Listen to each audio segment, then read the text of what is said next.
رفیق ما خاکی پایت را سرمای چشمان میکنم. میدانی برای چی؟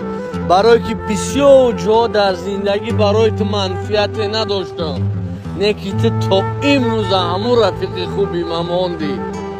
میگه که بوی گل عالم را مست حیران میکنه، دیدن یک دوست 100 درد را درمان میکنه.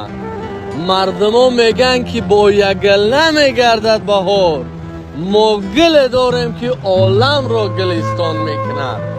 به خدا هر جای دم از معرفت میزنند، من همیشه گفتم و میگم خداوند به هر کسی به مثل تو همین خیلی رفیق یک دانه نصیب کنه. ایرا میدونی که دکی رایش کنی، ایرا رایی که در همون بهترین رفیقت سرت سلامت باشه.